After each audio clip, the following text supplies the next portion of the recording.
ya hemos dado 2 charlas y nos quedan otras 2.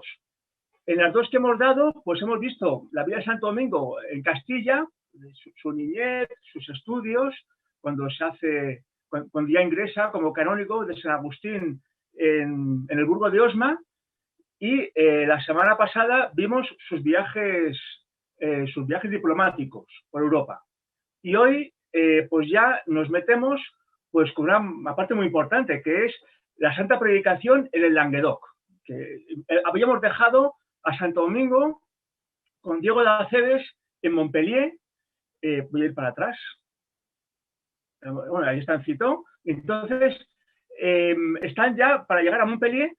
Habían pasado por Citeaux. Después de estar en Roma, ya sabéis, pasaron por Citeaux para ver, digamos, al jefe, al superior general de todos los cistercienses, porque la Santa Predicación se llevaba a cabo con abades cistercienses. Y en ella se iban a integrar Diego de Aceves y Santo Domingo. Y por eso primero van a hablar con el superior general. Y ya de ahí bajan directamente a Montpellier para ya juntarse con el resto de predicadores, que como ya os he dicho eran abades cistercienses.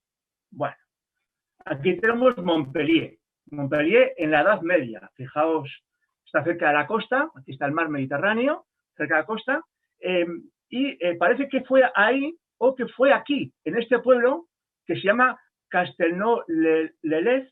Ya sabéis que los historiadores muchas veces no se aclaran mucho, no se sabe muy bien si se reunieron para empezar la Santa Predicación en Montpellier o en Castelnau-le-Lez, que está muy cerca, está como a 5 kilómetros, sí, está a 5 kilómetros de Montpellier.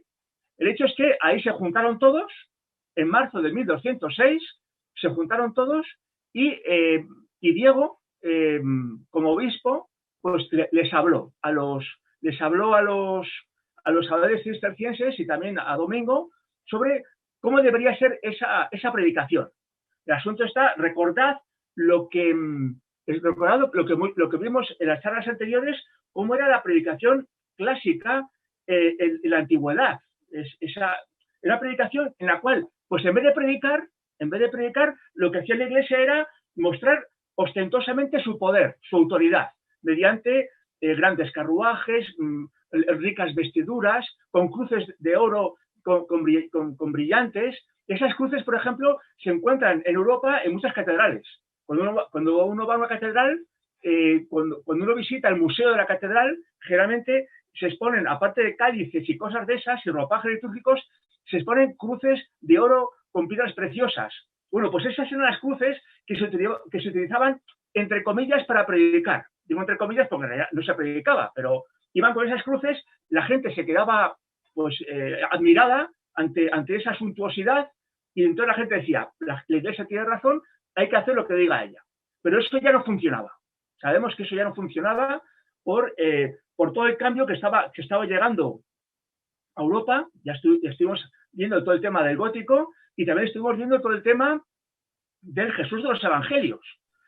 La gente dejaba ya de pensar en Jesús como el Jesucristo Pantocrátor que está en el cielo sentado en su trono celestial, gobernando la naturaleza y rigiendo la vida de las personas o juzgándola, sino que ya la gente tal vez tiene más idea del Cristo crucificado y del Cristo pobre que iba predicando de pueblo en pueblo por Galilea y que murió pues como un bandido, como un pobre bandido en la cruz.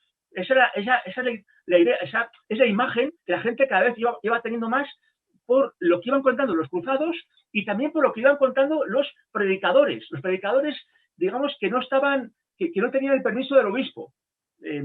Algunos de esos predicadores, digamos, que predicaban sin permiso del obispo, pues eran católicos y hacían lo mejor posible, y había otros, pues que no, que eran directamente pues herejes, digamos, que estaban separados de la Iglesia y que adrede predicaban cosas, digamos, que estaban en contra de la doctrina de la Iglesia y predicaban contra la Iglesia. Digamos, el grupo más importante y más significativo son los cátaros. Y es a los cátaros a los cuales tienen que predicar la Santa Predicación. Los cátaros es un grupo herético, es una especie como de cristianismo, pero muy, muy modificado por el maniqueísmo, que se ha hecho muy fuerte en Languedoc, de tal forma que tienen hasta obispos. tienen obispos y además, sobre todo las clases altas, la burguesía alta y la nobleza, mucha nobleza, se ha hecho cátara. Y eso ya estuve explicando, sobre todo por motivos, bueno, por motivos que les convenía muy bien, les convenía, porque los cátaros, pues, perdonaban, eran mucho más comprensivos con los pecados de la gente. Me refiero a pecados gravísimos, como es llegar a un pueblo y matar a todas las personas o cosas así. Ahí la iglesia era muy dura, en el sentido, era muy estricta y mandaba estar 5 años sin comer, perdón, comiendo pan y agua o hacer una peregrinación a Jerusalén. Bueno, eran unas penitencias tremendas, cosa que no hacían los cátaros. También los cátaros, digamos que tenían una cosa, es que tenían un sacramento, era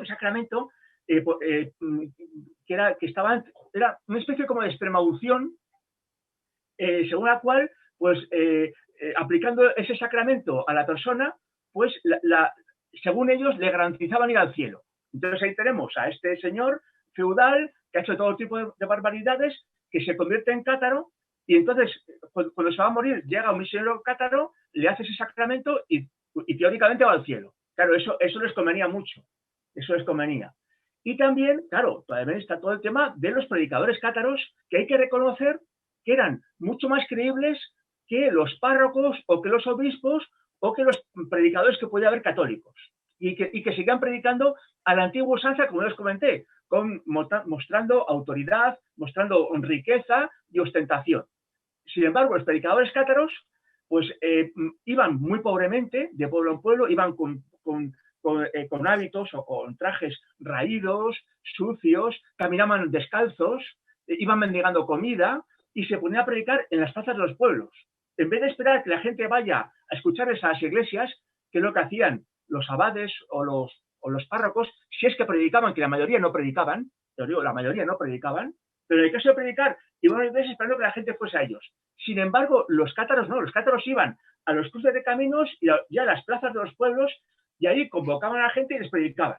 Entonces, claro, y ya os digo, y además con esas apariencias tan pobres, tan semejantes a lo que ya la gente va conociendo del Jesús de los evangelios.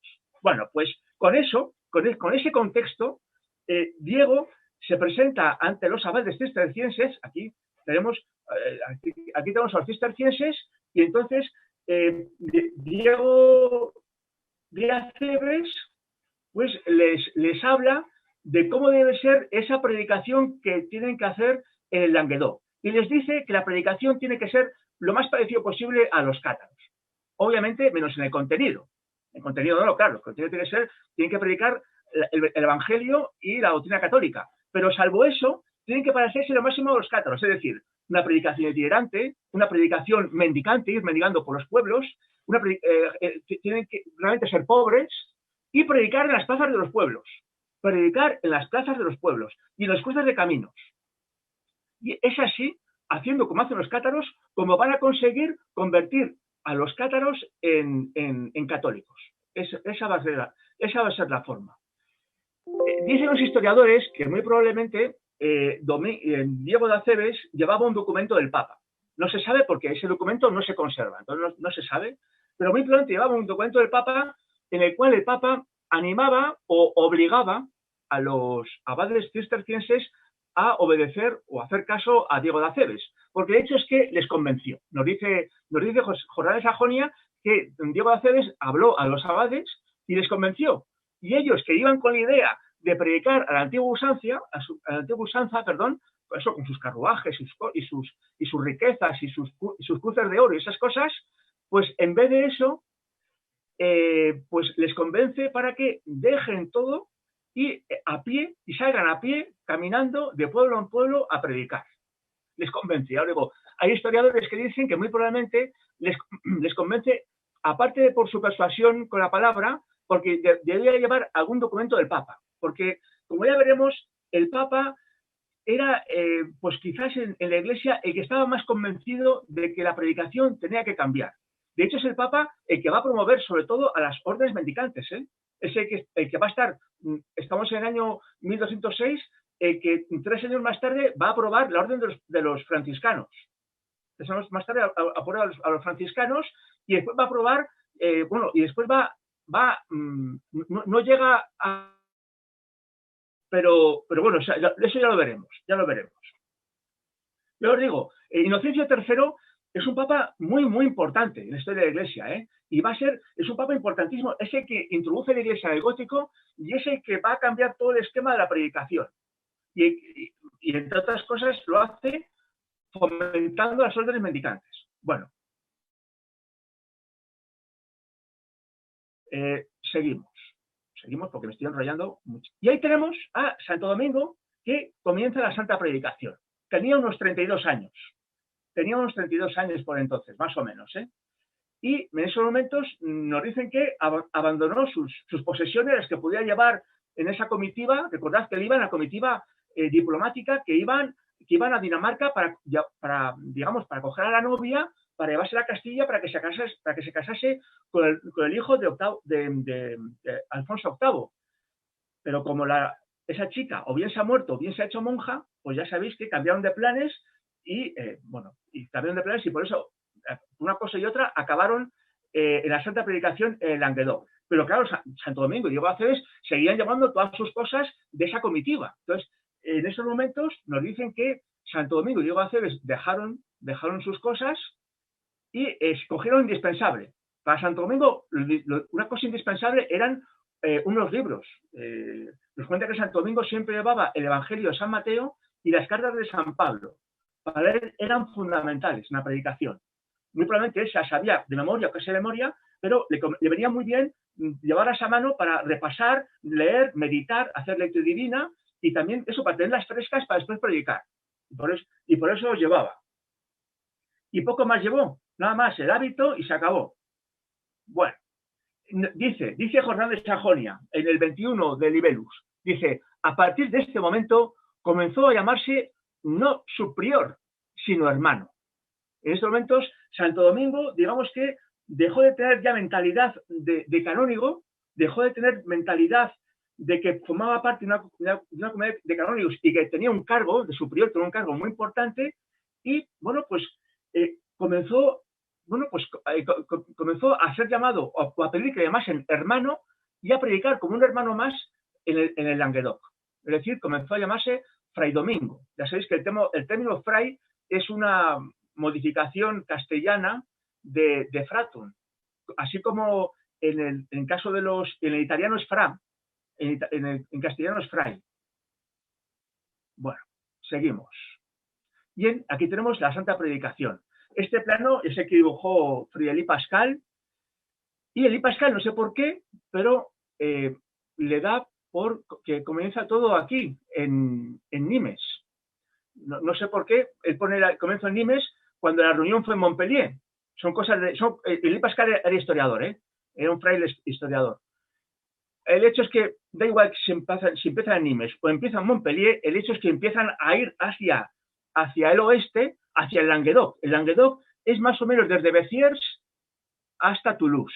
Béziers, Albi es la frontera norte, es el condado de Albi, después está el condado de Toulouse, y aquí abajo, no sé por qué no lo ha metido, estaría bueno, igual se lo ha metido, y el que no lo ha metido soy yo, que he recortado la foto, la he recortado. Aquí abajo estaría Foix, que es el condado sur. Foix, digamos, es la entrada, digamos, a los Pirineos. Desde Foix ya se va a Andorra, y ya de Andorra se cruza y ya se llega, en esa época se llegaba al Reino de Aragón. Bueno, bien, este es el Languedoc, ya digo, desde Béziers, Albi, Toulouse, Pamiers, Foix por abajo, y este es el Languedoc. Y es por ahí por donde van a predicar. Y más o menos, según los historiadores, esta es la ruta que van a seguir, la que sigue Santo Domingo y Diego de Acebes. El resto de los predicadores, el resto de los abades cistercienses se dispersaron por el Languedoc y fueron todos predicando. Bueno, seguimos aquí. Este es el Languedoc. Este es el plano del Languedoc. Aquí están. Bueno, ya lo he explicado antes. Territorio de Santa Predicación. Bueno, bien. Y, bueno, Inocencio III, como ya os he dicho, había ordenado la Santa Predicación para acometer especialmente dos misiones: corregir errores doctrinales y reforzar la fe católica. Y eso aparece en una carta que él envía a los predicadores en noviembre de 1206. Es decir, han pasado ya desde marzo, abril, mayo, junio, julio, agosto, septiembre, octubre, noviembre, han pasado ya 8 meses de la Santa Predicación, llevan 8 meses ya predicando, y cuando llevan ya 8 meses, pues el Papa decide enviarles una carta, supongo que para animarles y para recordarles su misión. Es una carta importantísima, porque en esta carta están las bases de la espiritualidad dominicana. En esta carta, obviamente, la leyó Santo Domingo y la interiorizó. Y ciertamente, cuando después Santo Domingo va a fundar la orden, pues todos los eventos que aparecen en esta carta, todos van a estar impresos en la orden que él funda. Dice, voy a leer varios trozos de la carta. Dice, animados por su coraje para dirigir contra los herejes las fuentes de su ciencia y distribuir las aguas en las plazas públicas con el fervor del espíritu. Vemos aquí 2 elementos muy importantes. Primero, una predicación de teólogos con ciencia. No se trata de gente simplemente persuasiva o de gente que hace cosas llamativas. No, o sea, tiene que ser una predicación bien fundamentada. Por cierto, como la de los cátaros. Los cátaros era gente culta, Era gente culta. De hecho, un problema que había con los cátaros es que, ya lo veremos más adelante, cuando había una disputa dialéctica con los católicos, con un párroco católico, pues ganaban siempre los cátaros, porque los cátaros estaban mucho mejor formados teológicamente que los párrocos católicos. Bien, por eso el Papa, que lo sabía, dice, oye, la predicación tiene que estar bien sostenida teológicamente.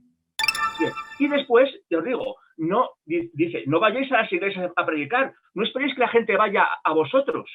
O sea, no metéis en una iglesia a predicar esperando que la gente vaya a escucharos, porque la gente no va a ir. Si queréis predicar a la gente, predicad en el centro de las ciudades, en las plazas públicas. Creo que ya lo vimos en otra clase, como las plazas, que era donde se celebraban los mercados todas las semanas, era un sitio muy concurrido. Es ahí donde la gente hablaba, donde la gente charlaba, y donde, digamos, donde pasaban las cosas más importantes.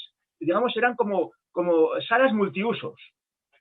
Bueno, y es ahí también donde iban los juglares a cantar, y es donde los cátaros iban a predicar.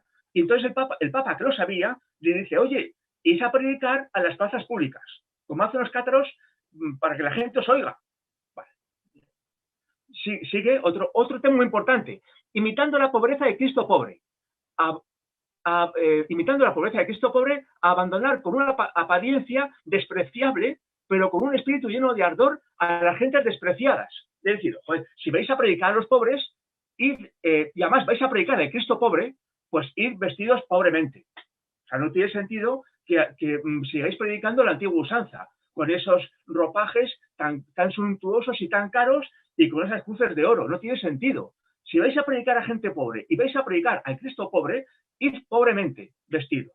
Bien, esta frase, esta expresión de imitando la pobreza del Cristo pobre, es muy importante, porque como veis, es de noviembre de 1206 y antecede 3 años a la fundación de los franciscanos.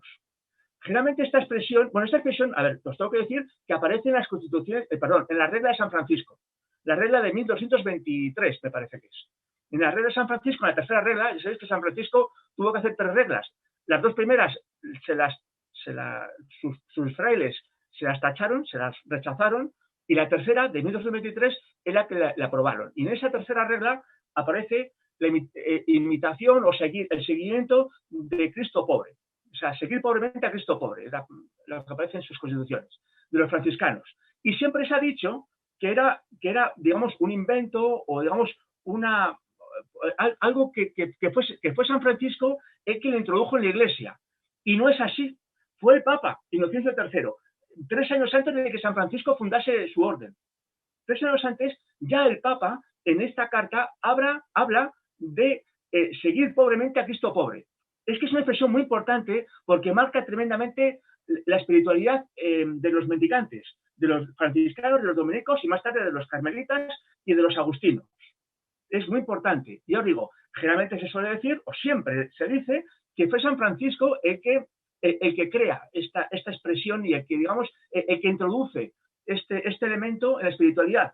Y aquí se ve claramente, históricamente se ve, que no fue San Francisco, que fue el Papa. y que ya lo vivía y que ya empezó a vivirlo Santo Domingo desde 1206. Yo digo, vivir pobremente al estilo de Cristo pobre. Bueno, sigo. Y dice, a ir sin retraso a los herejes, concederlo por el ejemplo de su obrar y la enseñanza de su decir. O sea, primero, ir a los herejes, no esperar que ellos vengan a nuestras iglesias, sino ir a ellos, ir a sus pueblos, ir a sus plazas, ir a sus casas si es necesario, y hacerlo con una vida ejemplar.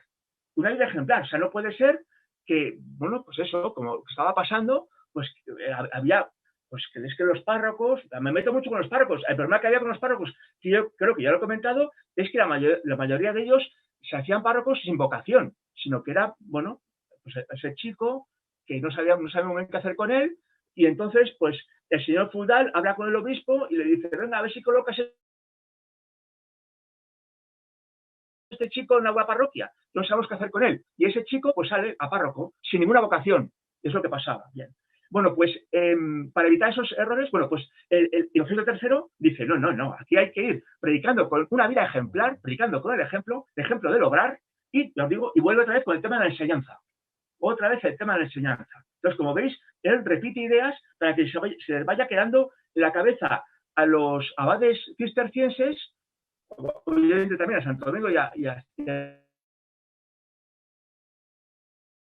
Diego Aceves, y muy probablemente también esta carta está dirigida a otros que igual se unieron más adelante, a la Santa Predicación. Igual había párrocos o había, no sé, yo no tengo ni idea de quién podía haber, pero muy probablemente habría otros sacerdotes que se habían unido a la Santa Predicación con el permiso del legado pontificio, y entonces, bueno, pues esta carta iba para decirles a ellos por dónde iban los tiros y por dónde tenían que hacer las cosas.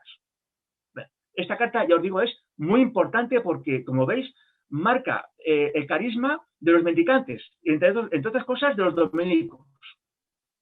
Y ya os digo, y es 3 años antes de la fundación de los franciscanos. Bueno, seguimos. En los primeros pasos, pues la verdad es que fueron muy bien. Claro, como predicaban bien, predicaban al estilo de los cátaros, es que es así. Predicaban al estilo de los cátaros, es decir, pobremente, iban a hacer los pueblos, una predicación bien fundamentada, porque todos los abades habían estudiado teología, estupendo, todo iba muy bien, y de hecho, pues se iban produciéndose conversiones. Y otra cosa que también iba pasando, y es que hasta entonces estaban acostumbrados los cátaros a que cuando había un combate dialéctico en las plazas de los pueblos, siempre ganaban los cátaros. Y ahora empieza a pasar lo contrario. Porque Santo Domingo y los abades cistercienses, pues son gente que sabe teología y sabe retórica. Entonces empieza a pasar lo contrario. Concretamente, Jordán de Sajonia nos habla del famoso milagro del fuego, que fue, pues esto, fue un combate dialéctico que Jordán de Sajonia sitúa en Fanjeau. Pues Fanjeau, lo vamos a ver ahora, está a 3 kilómetros de Prulla. Fanjeau es el centro del Languedoc, el mero centro del Languedoc. Lo digo porque es que, o sea, Jordán de Sajonia dice que es en Fanjeau, pero otro relato, unos años anterior, lo sitúa en Montreal, que está a 10 kilómetros de Fanjeau. Está al lado, Montreal está al lado. Bueno, el hecho es que da igual. Al final, la tradición que se quedó fuera de Fanjeau, y de hecho se construyó un convento de dominicos en el lugar donde la tradición dice que fue este milagro. Aquí veis este dibujo de Berruguete, donde aparece el milagro del fuego. Bien. Creo que, no sé si lo conté ya, creo que no lo he contado. A ver, el asunto está en que, así como en los reinos del norte, en la Francia del norte, los combates eran con armas y la gente se divertía mucho poniendo a los caballeros, aquellos caballeros con sus flechas, perdón, con sus lanzas y sus espadas, matándose en las plazas de los pueblos. Es que era así, era así. Luchaban entre ellos a combates a vida y muerte. En cambio, bueno, pues el sur pues era más pacífico, era incluso más culto, podemos decir, y era más refinado. Entonces los combates eran dialécticos. Entonces, pues había combates entre juglares, o había combates entre diferentes personas, a ver quién vencía al otro dialécticamente, es decir, a ver quién convencía al público con su teoría. Básicamente era así, ¿no? Bien, cuando surge todo este tema en el Languedoc del catarismo, pues los combates que más eran apreciados y a los que más iba la gente eran los combates entre cátaros y católicos, que como ya os comenté, solían ganar los cátaros, pues bueno, pues porque es que, para empezar, se ganaban a la gente simplemente ya llegando. Ahí llegaba el cátaro con sus trajes sucios y raídos y rotos, con los pies descalzos, mendigando comida, y tenían enfrente pues a un párroco o a un obispo a veces, o lo que sea, católico, pues con unos ropajes muy ricos y bien adornados, y claro, pues ya viendo esa imagen, pues ya el cátaro se había ganado al público, para empezar. Y después, cuando empezaban a hablar, que los cátaros hablaban muy bien, porque sabían retórica, y además sabían teología, pues nada, y el párroco no sabía, pues es que los combates eran fáciles, eran fáciles para los cátaros. Pero claro, eso cambió cuando empezó la Santa Predicación y los predicadores católicos, digamos que eran muy parecidos a los cátaros, muy parecidos, en el sentido de las formas, iban pobremente, bien formados, y bueno, pues claro, todo eso hacía que los combates ya fuesen más igualados. Pero claro, digo igualados, pero en el fondo iban mejor los católicos, porque los católicos tenían la verdad. O sea, es mucho más fácil en un combate defender la verdad que defender un mensaje que es falso, como era el de los cátaros. Entonces, claro, en estos combates, pues cuando los católicos empiezan a ir pues pobremente y bien formados, pues vencían. Porque es que, claro, ellos tenían la verdad por delante. Ellos defendían el Evangelio, que es la verdad. Bueno, pues a lo que iba. Voy a aterrizar ya. Santo Domingo debió tener varios combates dialécticos, obviamente, pero Diego de Acebes, Jordano de Sajonia, nos habla concretamente de uno. Nos habla de uno que ya os digo que él lo sitúa en Fanjó. Lo sitúa en Fanjó. Y el hecho es que, bueno, de esto ya os hablé en otras charlas, de esos juicios de Dios en los cuales se deja que sea el propio Dios que por medio de un elemento natural decida quién ha ganado. Bueno, vamos a dejar que sea el propio Jordano de Sajonia el que lo narre, porque él lo narra mejor que yo. Dice, aconteció pues que determinaron celebrar una famosa controversia en Fanjó, a la que fue convocada una multitud de gente, tanto fieles como infieles, es decir, como cátaros. Entre tanto, la mayor parte de los defensores de la fe habían escrito sus opúsculos conteniendo argumentos de razón y de autoridad para la confirmación de la verdadera fe. A ver, el asunto está en que después de la dialéctica, después del combate, la cosa no se aclaró, y dijeron, bueno, pues poned por escrito vuestra teoría, poned por escrito vuestra teoría. Entonces, lo pusieron los católicos, sigo. Una vez examinados todos, el asunto está en que entre los católicos, entre los que iba Santo Domingo, pues varios escribieron en un papel o en un libro, pues digamos, lo que querían defender. Y entre los católicos defendieron lo que había escrito Santo Domingo. Dice, una vez examinados todos, fue preferido a los demás el opúsculo escrito por el bienaventurado Domingo. Bueno, sigue la cosa. Recibió una aprobación general para presentarlo ante los jueces, junto con el opúsculo escrito en su defensa por los herejes. Los herejes, a su vez, habían hecho lo mismo. Entre ellos se habían escrito varios y habían elegido uno. Entonces, a los jueces les presentaron el de Santo Domingo y el de los cátaros. Dice, a los herejes, al examen de 3 árbitros elegidos con el consentimiento de las partes para dar sentencia. Obviamente estos árbitros eran cátaros. Es que en el pueblo las máximas autoridades eran cátaras, entonces es que no quedaba otra. Bueno, el escrito que fuera juzgado más conveniente por los árbitros determinaría cuál de las dos creencias era más excelente. Y como tras larga discusión los árbitros no llegaran a ponerse de acuerdo en favor de ninguna de las dos partes, se les ocurrió la propuesta de que fueran arrojados al fuego ambos escritos, y si sucediera que uno de ellos no se quemaba, aquel sin duda contendría la verdadera fe. Es decir, lo someten a una ordalía. Entonces, voy a hacer una parada. Como veis, ya os comenté, Santo Domingo era románico. Santo Domingo no era gótico. O sea, Santo Domingo se formó en un mundo puramente románico.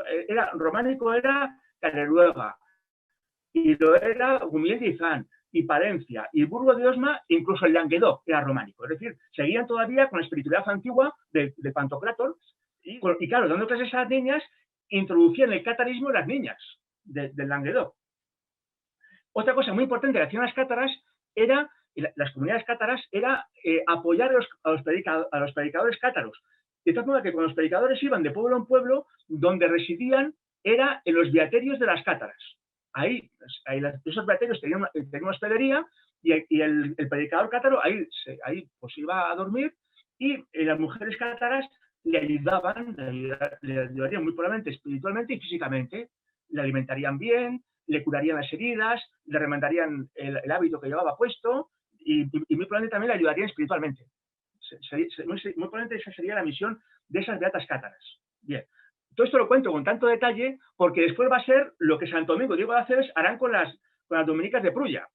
Bueno, me estoy adelantando. Bueno, el hecho es que se junta un grupo de jóvenes cátaras que no saben qué hacer con ellas porque han sido expulsadas de sus familias. Porque ciertamente hubo familias enteras que se convirtieron al catolicismo. Bueno, si se convierte en una familia entera, no pasa nada. Se convierte al catolicismo y todos están contentos. Lo malo es cuando una chica se convierte al catolicismo, entonces es expulsada de su beaterio y también es expulsada de su familia, porque su familia es cátara. Entonces, ¿y qué hace esa chica en la calle?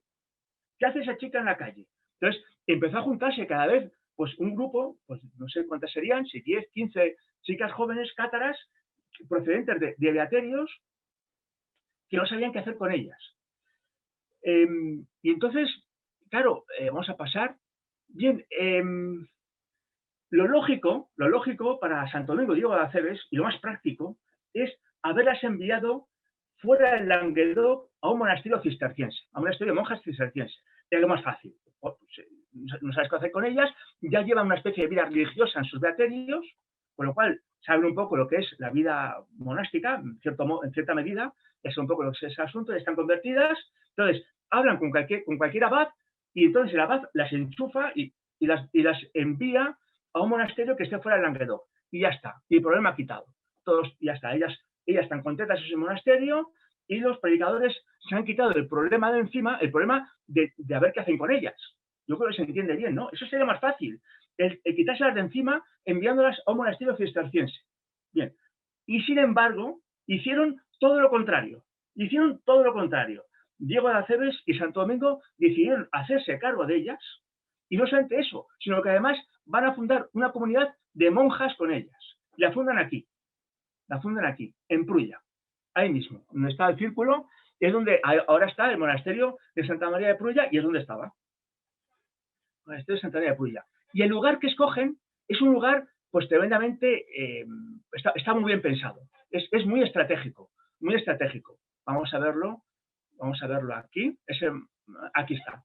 Este es un plano de Google Maps, pero se ve muy bien, aquí está Prulla, a ver, aquí está Fanjó. Fanjó era la fortaleza, ahora vamos a ver fotos, era la fortaleza desde la cual se defendía la encrucijada de Prulla. Prulla era una encrucijada de caminos en la cual antiguamente había habido un pequeño pueblo, pero que había sido destruido en las guerras, en las guerras feudales. Entre señores feudales había sido destruido y en ese momento era un pueblo que estaba pues deshabitado, donde había pues una capilla de la Virgen destruida, había también otra capilla de un santo, creo que de San Martín, también destruida, y varias casas. Pero todo estaba destruido, era un sitio abandonado. Y ya os digo, estaba abandonado porque era un sitio muy expuesto, estaba muy expuesto a los ataques. En cambio, entonces, o sea, desde donde se protegía esa encrucijada era desde Fanjó. Quien controlaba Fanjó controlaba la encrucijada de Prulla. Y quien controlaba la encrucijada de Prulla, en el fondo controlaba todo el Languedoc, porque las principales rutas, digamos, de caminos pasaban por aquí, por Prulla. Desde Prulla, por esta carretera, se iba a Toulouse y por esta otra ya se iba a Bram y ya más adelante se iba pues hacia ¿cómo se llama? Hacia Albi o hacia Castres y por ahí. Por aquí se iba a Montreal y también a, ¿cómo se llama? A Carcassona. Por aquí abajo se iba a Perpiñán y por aquí, por esta otra de Fanjó, se iba pues a Pamiers y después se iba ya a Foix. O sea, era un sitio muy, muy estratégico. Por, digamos, en principal cruce de caminos de todo el Languedoc.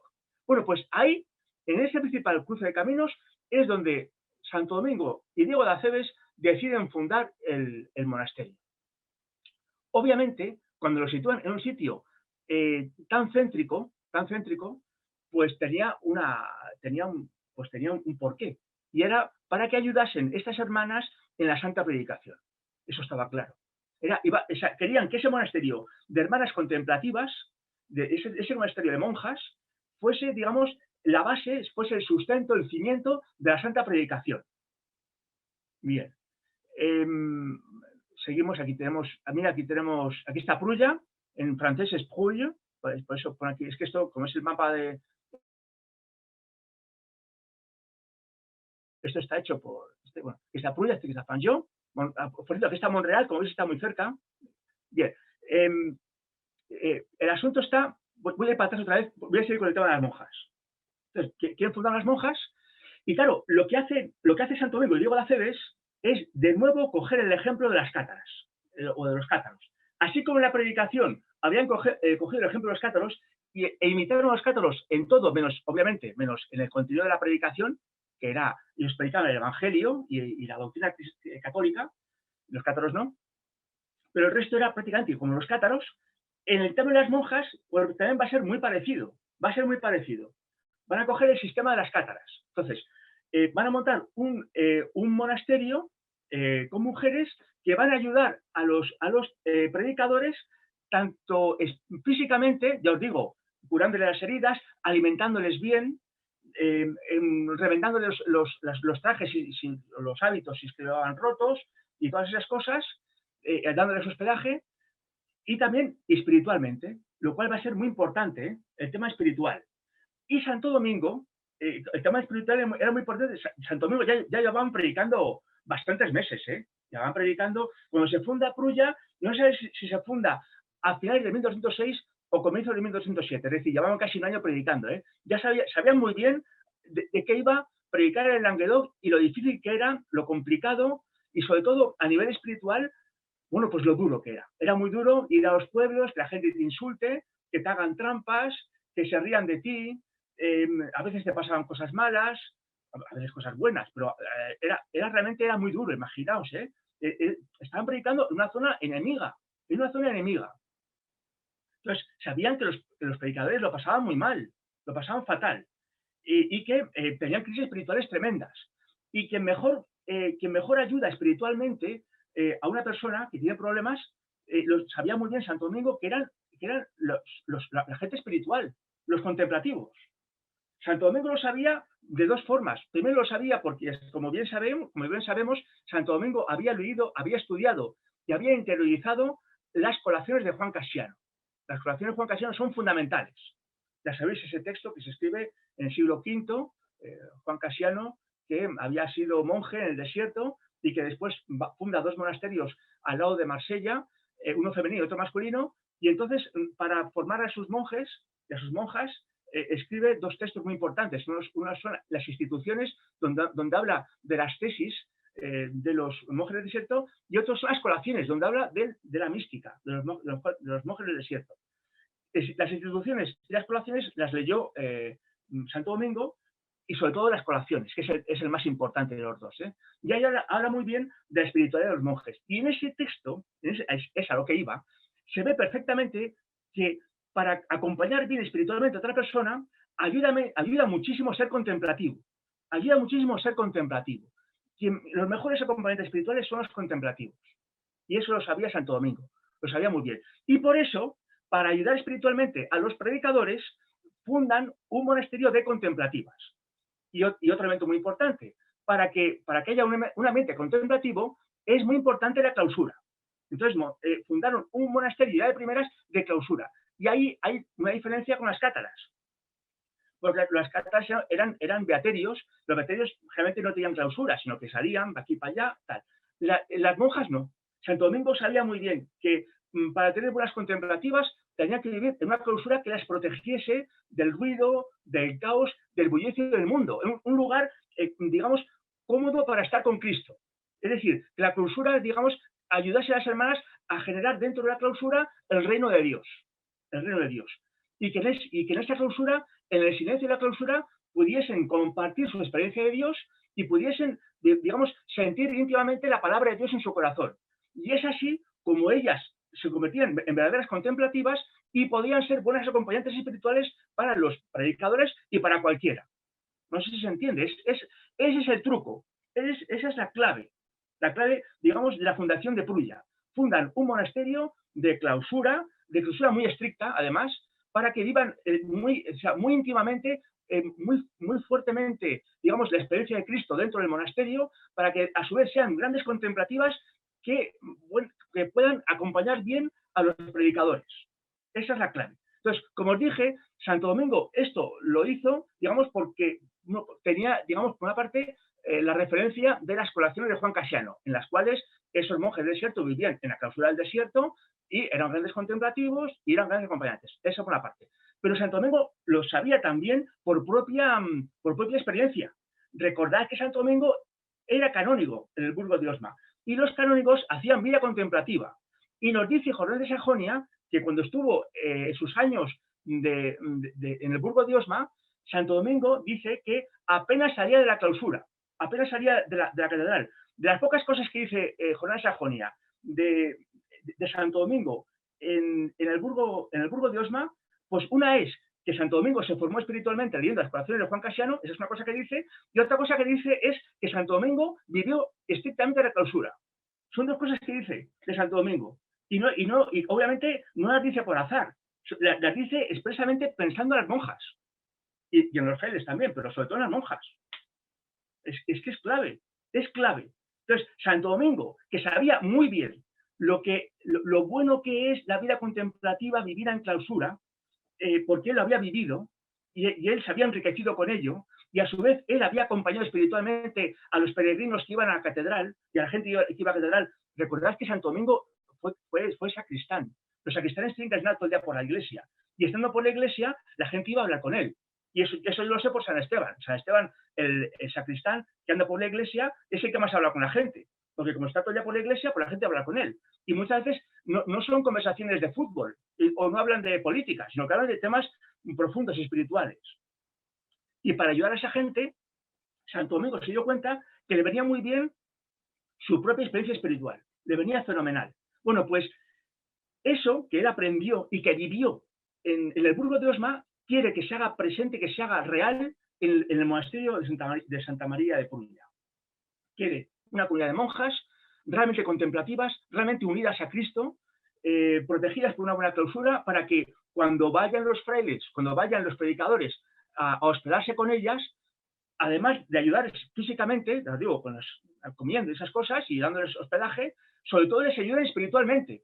Que ese fraile o que ese predicador que llega a su monasterio con una crisis espiritual, que llega roto psicológicamente, que llega fatal, que llega muy mal, llega llorando, que pueda hablar con una monja y que la monja le sane. Que la monja le sane. Esa es la clave. Esa es la clave de Prulla. Y por eso lo pusieron ahí. Lo pusieron, primero, porque es un sitio ideal para salir a predicar. Es un sitio ideal porque está justo en el medio y desde ahí salen los caminos de predicación, y también es un sitio fácil de llegar. Entonces, ese fraile que está por ahí predicando, está predicando en Haus-en-Foix, o está predicando aquí en la URAC, que está aquí la URAC, en Lorac. Entonces, tiene una crisis, está fatal, y entonces decide ir a Prulla porque sabe que en Prulla va a tener a una hermana que le va a acompañar espiritualmente, que le va a ayudar. Bueno, eso es muy importante. Bueno, y ahí están, y lo fundan. Y lo fundan, claro, en un momento pues muy peligroso, en un momento tremendamente peligroso, porque es un territorio cátaro, y las hermanas están expuestas a que les pase cualquier cosa, porque están totalmente desprotegidas. Pero, bueno, se pusieron en manos de Dios, se pusieron en manos de la Virgen, porque una de las iglesias era un santuario, era el santuario de Nuestra Señora de Prulla, se pusieron en manos de la Virgen, y Santo Domingo y Diego de Acedo decidieron, bueno, pues confiar en Dios, confiar en la Virgen y dejarlas ahí. Bueno, obviamente pusieron a gente, pusieron a un hermano, a alguien con ellas. De hecho, al principio va a estar, ¿cómo se llama? Guillermo Claret. Va a ser de los primeros capellanes que va a tener ellas. Bien. Bueno, sigo ya porque además no sé ni qué hora es. Bueno, ya se me está acabando. Bueno, seguimos. El hecho es que a lo largo de 1207, ya había pasado un año, ya el siguiente, ya sabéis, empezó en marzo de 1206, llega a 1207, y ya se ha fundado Prusia, pero a lo largo de ese año las cosas empiezan a empeorar, empiezan a ir a peor, efectivamente, porque los abades ya llevaban más de un año fuera, llevaban un año y pico fuera de sus abadías y tenían que regresar. Primero, ellos tenían vocación contemplativa, no vocación predicadora, eso para empezar. Y segundo, es que había asuntos importantes de sus abadías que ellos tenían que resolver.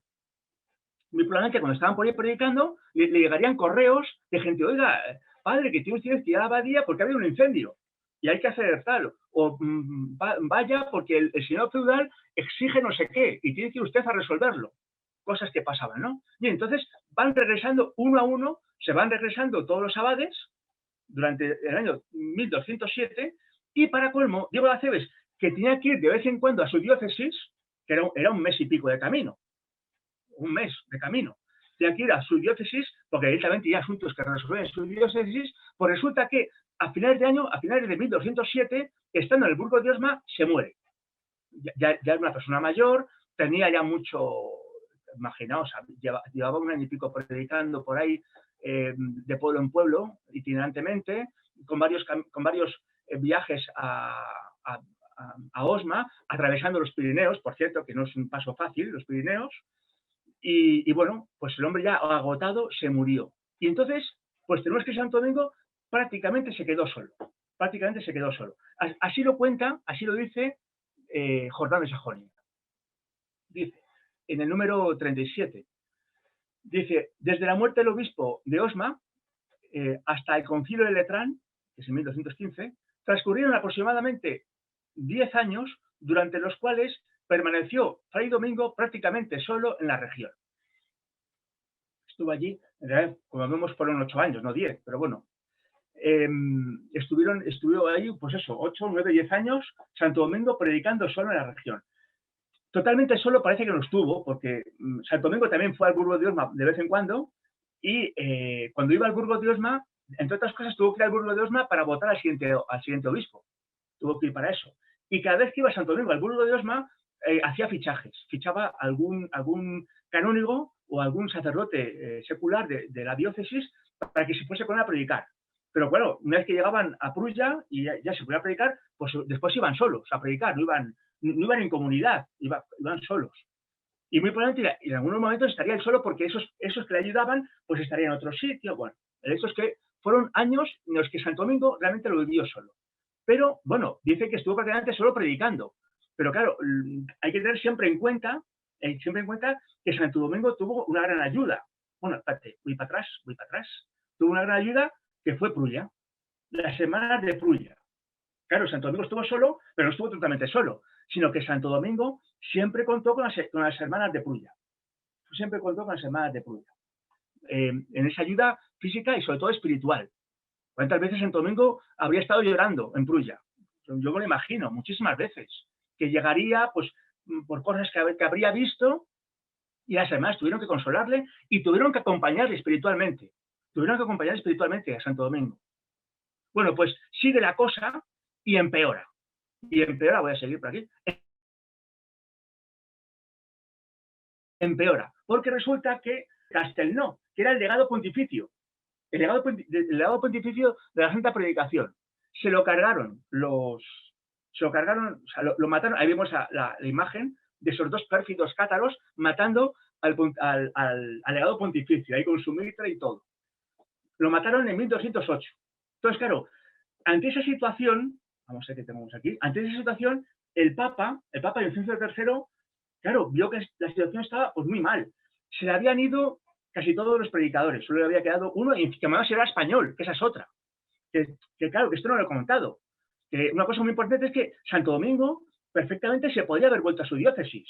Cuando se van todos los abades y se le muere su obispo, pues cuando Santo Domingo tiene que ir a votar al siguiente obispo, al Burgo de Osma, se podía haber quedado allí perfectamente. O sea, ¿qué pintaba él en el Languedoc si no era francés o no era el Languedoc? Él no era de allí, y además no tenía ningún cargo. O sea, no tenía ningún cargo. Él era un extranjero, puro y duro. No tenía ningún cargo, no era de allí,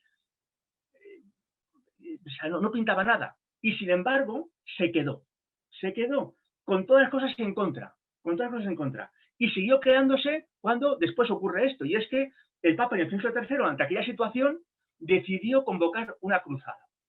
El Papa ya estaba desesperado y decidió convocar una cruzada. Y la convoca con el rey de Francia. Claro, el rey de Francia era fenomenal. Recordad, el Languedoc era por entonces condados vasallos del rey de Aragón. El rey de Aragón que está, pues, el rey de Aragón que está en el sur, está en España. Entonces le ofrecía el Papa un acuerdo. Dice, bueno, vosotros conquistáis el Languedoc con mi permiso y con mi bendición, y expulsáis y erradicáis el catarismo. Y el rey de Francia dijo, joa, perfecto, el rey de Francia le venía fenómeno. O sea, tenía todo una guerra militar con el Papa de acuerdo. Con el Papa que además iba a enviar a predicadores para que predicasen la cruzada, que además el Papa iba a dar, ¿cómo se dice? El perdón de los pecados, ¿sí? las indulgencias. Iba a dar indulgencias y jubileos para los que participasen en la cruzada. Con ese jubileo, lo que hacía era perdonar todos los pecados de los cruzados, con lo cual, hiciesen lo que hiciesen, iban a ir al cielo. Bueno, que en aquella época eso era muy importante, ¿eh? La gente tenía muchísimo miedo al infierno. Entonces, el Papa les garantizaba el cielo. Entonces, claro, ante todo aquello, obviamente el rey de Francia, que no era tonto, lo aceptó y, efectivamente, en 1209 comenzó la cruzada.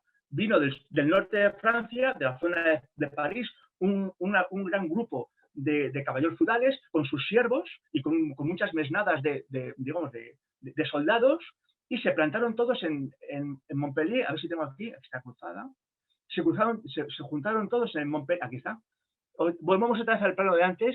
Se juntaron todos en Montpellier, más o menos, ahí, todos cruzados, para comenzar la cruzada. Y efectivamente, y comenzó en primavera de 1209, comenzó la cruzada. Y las cruzadas aquellas eran tremendas, porque, como yo os dije, como tenían el jubileo, como tenían el perdón, como tenían el cielo garantizado, pasase lo que pasase, los cruzados hacían todo tipo de barbaridades. Y eso ya lo estaban haciendo en Tierra Santa, ¿eh? En Tierra Santa las cosas eran tremendas. Las cruzadas dejaron una herida en los musulmanes horrible, porque los cruzados hacían todo tipo de barbaridades, porque ellos, digamos, tenían el jubileo, tenían digamos, la promesa del Papa de que él iba a hablar con San Pedro para que les abriesen las puertas del cielo, hiciesen lo que hiciesen. Y efectivamente, ¿qué pasó? Pues que comenzó la cruzada, comenzaron todas las tropas y llegaron aquí a Besiers. Y entonces en Besiers, claro, imaginaos un ejército tremendo, y la gente de Besiers, todos se metieron en la iglesia para protegerse. Claro, en la iglesia había cátaros, había un montón de católicos, había judíos, y bueno, o sea, había todo tipo de personas dentro de la iglesia, todos protegidos, que era lo que la gente en aquella época hacía, meterse en las iglesias para protegerse. Recordad que las iglesias románicas eran como fortines. Bueno, bien.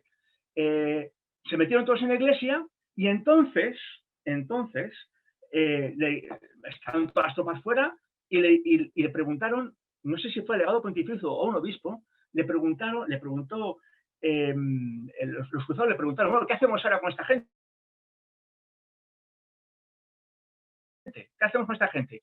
Y el legado pontificio, creo que fue el legado pontificio, o fue un obispo, les dijo, quemadlos a todos, porque Dios sabrá después diferenciar las almas buenas de las malas, y las almas las llevará al cielo, y las de los cátaros irán todas al infierno. Y los quemaron a todos, no quedó ni uno. Fue tremendo, imaginaos. Así comenzó la cruzada, quemando vivo a todo un pueblo dentro de una iglesia. Así comenzó la cruzada. De hecho, se recuerda todos los años, todos los años, en la fecha de cuando fue esta barbaridad, pues ahora mismo hay una misa. Yo recuerdo, ya sabéis que yo fui capellán de Prulla 3 años, por eso esta cosa me la sé un poco bien, porque yo fui capellán de Prulla 3 años, entonces cuando yo estaba en Prulla, pues cuando llegaba la fecha, en la puerta del monasterio de las monjas, ponían un cartel invitando a ir a la misa de Besiers para conmemorar esta matanza. Bueno, pues después de esto, claro, los cátaros y todo el mundo, pues se acongojó, por no decir otra palabra, se murieron de miedo. Y efectivamente, ya pueblo a pueblo, cuando llegaron a Carcassonne es una ciudad fortificada con dos murallas, o sea, una ciudad muy, muy bien fortificada. Bueno, pues cuando llegaron los cátaros, la tomaron muy fácilmente. Perdón, cuando llegaron los cruzados, la tomaron muy fácilmente, pues porque los cátaros habían huido. habían huido todos, con lo cual lo tomaron sin problema. Y así siguieron pueblo a pueblo. Y de Carcassonne, en Fanjeau pasó lo mismo. Fanjeau, que es un puesto militar muy importante, muy bien amurallado, con su castillo, también lo tomaron con toda facilidad. Y efectivamente, en 1209, Fanjeau se convirtió en un pueblo católico. No solamente eso, sino que Simón de Montfort, que era el jefe de los cruzados, va a poner su cuartel general en Fanjeau. Como ya os dije, Fanjeau es el centro de la... O sea, Fanjeau controla Prulla. Y quien controla la encrucijada de Prulla controla todo el Languedoc. Y por eso, pues Simón de Montfort puso el cuartel general en Fanjeau, para controlar desde Fanjeau todo el Languedoc. Ahí puso el cuartel general y dice la tradición que dio una casa a Santo Domingo. Y de ahí viene que cuando uno va a Fanjeau está la casa de Santo Domingo.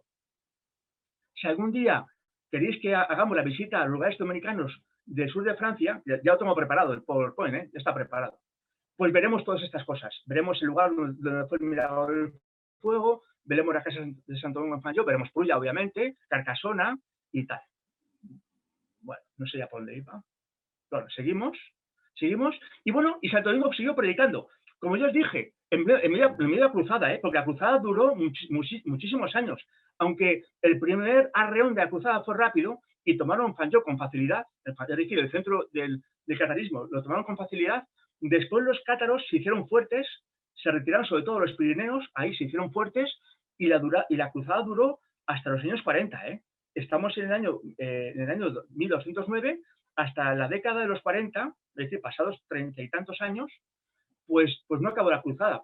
Fue una cruzada muy larga y muy dura, pero pues ya digo que los cátaros se hicieron fuertes. De hecho, ya veremos más adelante cómo recuperaron Toulouse.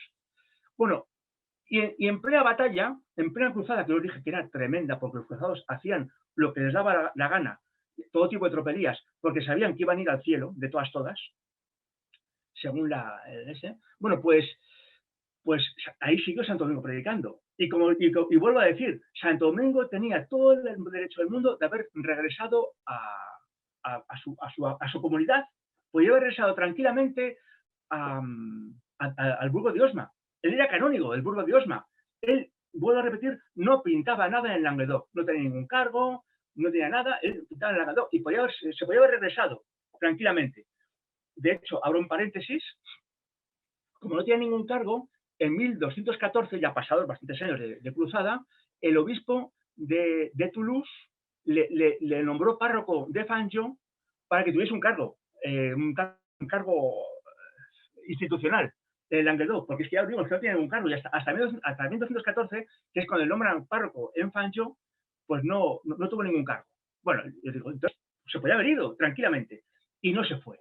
No se fue, bueno, pues porque Santo Domingo, en conciencia, sabía que ahí le tocaba a él, digamos, pues bregar en la predicación. Y a pesar de todas las dificultades, a pesar de las batallas, a pesar de encontrarse pueblos quemados, con mucha gente herida o muerta, a pesar del odio que los cátaros tenían cada vez más contra los católicos, pues él siguió predicando. Y como dice Jordán de Sajonia, realmente solo.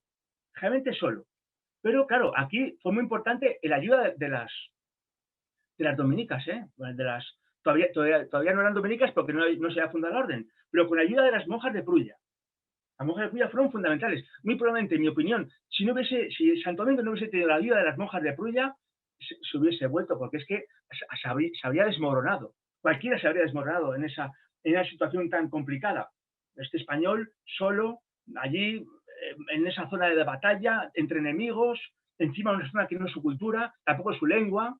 Él tuvo que aprender el occitano para predicar. En aquella época el occitano era muy parecido al castellano, pero lo tuvo que aprender. Y bueno, y ahí estuvo, y ya os digo, si se mantuvo fue por el acompañamiento espiritual de las monjas de Prulla, por su acompañamiento espiritual. Y bien, seguimos. Dice Jordán de Sajonia, durante el tiempo en que estuvieron allí los cruzados y hasta la muerte del conde de Montfort en el 18, permaneció Fray Domingo en su tarea de predicador solícito de la palabra de Dios. ¿Cuántas injurias sufrió aquellos días de parte de los malvados? ¿Cuántas asechanzas tuvo que despreciar? Claro, y aquí añado, y las soportó gracias a la ayuda de sus hermanas contemplativas. Aquí está Fanjó, como ya os dije. Aquí tenía a sus hermanas contemplativas. Bueno, este es Fanjó visto desde Prulla, ¿eh? Fanjó visto desde Prulla. En tiempo de Santo Domingo no había esto, sino que había aquí, era toda una ciudad amurallada, y donde está la Frecha, aquí en esta esquina, estaba el castillo, que es donde está ahora el Señadú.